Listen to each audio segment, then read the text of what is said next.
Evidence against Frank Conclusive, say police, Atlanta, Georgia, Monday, May 26, 1913. Chief of Detectives Newport Lanford Monday announced that the mystery of the Mary Phagan tragedy is solved as nearly as is possible without the absolute direct testimony of eyewitnesses, and expressed himself as perfectly satisfied with the evidence now in hand.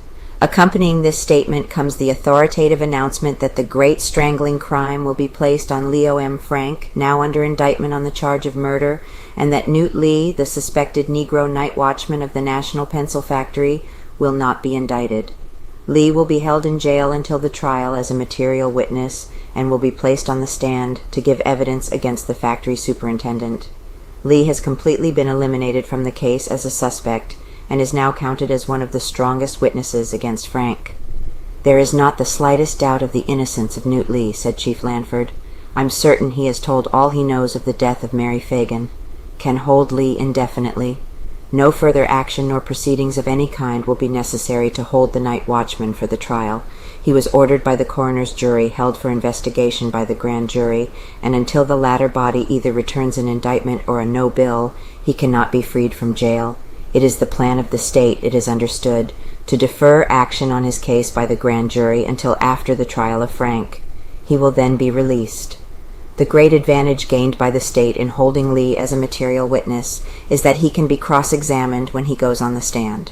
By this means, the state can bring out every possible circumstance against Frank that has been related by the Negro. Were he indicted as an accomplice or on any other charge, and appear in court as a defendant, Lee would merely make such statement as he chose, and could not be cross-examined by either the state or the defense.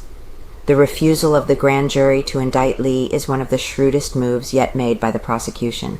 It came as a great surprise, as it generally had been conceded that both Frank and Lee would be indicted, either jointly or Frank as principal and Lee as accessory. Lanford is satisfied.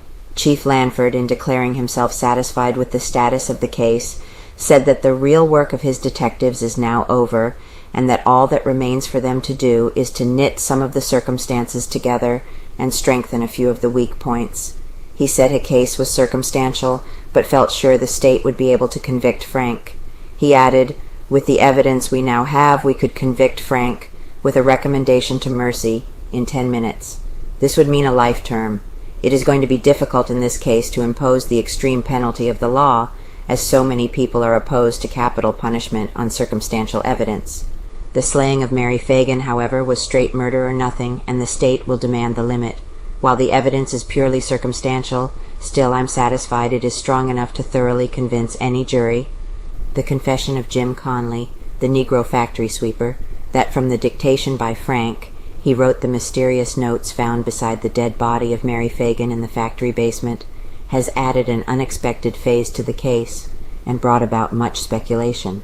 Detectives admit that they are skeptical of the Negro's confession, as they are unable to reconcile it with other circumstances. Was slaying planned? If his story is true, detectives say it means that the murder was premeditated and planned. As he declares, the notes were written the afternoon before the tragedy. The accepted theory is that the murder was not planned, but resulted from unexpected conditions at the time. Conley sticks to his confession. He told a Georgian reporter that he confessed because he considered it safer for him, that he feared if he didn't tell the truth he might be hanged. He will be put through another rigid examination in the office of Detectives Monday as a test of his truthfulness. He also will be shown the original murder notes for the purpose of identification. He has not seen these notes since his arrest 3 weeks ago. Just what bearing the Negro's story will have on the case officers are not prepared to say.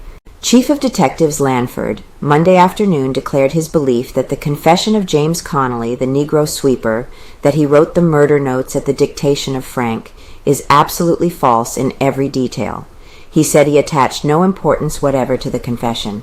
The lines on which the state will seek the conviction of Frank were carefully mapped out in a 3-hour conference between Solicitor Dorsey and Chief Lanford the latter part of last week. The number of witnesses to be introduced, the order in which they will be called, and all other essential details were agreed on. Contentions of state. The contention of the state, briefly outlined, will be this. First, that the murder of Mary Phagan was an inside job, that it was committed inside the factory and by a person connected with the place. Second, that Leo M. Frank, in struggling with the girl, accidentally forced her against a machine, knocking her unconscious, and fearing exposure, killed the girl by strangulation and hid her body in the basement, where it was found by Newt Lee, the night watchman. Third, Mary Phagan had worked but one day Monday in the week of the tragedy, and was not notified that the employees would receive their money Friday afternoon and that the factory would be closed Saturday on account of Memorial Day, that she went to the factory at noon Saturday to get her money, finding Frank alone in the office. She asked Frank if the metal had arrived. She worked in the metal department and had been laid off because of the lack of material. Frank, the state will claim, probably enticed the girl back into the factory by remarking that they would go back and see if the metal had come.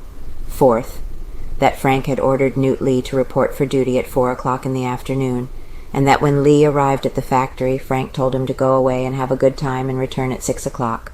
Frank appeared nervous and agitated and was wringing his hands. After the Negro left, Frank removed the girl and carried her down the elevator. The girl revived after being taken from the closet, and Frank strangled her with a piece of twine, which probably he had used in binding her hands or feet in order that he might carry her more easily. Negro not accomplice. Fifth, that Frank left the factory shortly after 6 o'clock, and that he called Newt Lee over the telephone shortly afterwards, asking if everything was all right, a thing he had never done before. Sixth, that Newt Lee had absolutely no connection with the crime further than the finding of the body at 3:30 o'clock Sunday morning. Seventh, that Montine Stover of 175 South Forsyth Street, a girl employee, called for her money shortly after 12 o'clock on Saturday and found Frank out of the office. She waited 10 minutes and left. Evidence, which has not been disclosed, will be presented to strengthen these points. From what has been made public, it is plain the state has only circumstantial evidence and little of that bearing directly on the crime.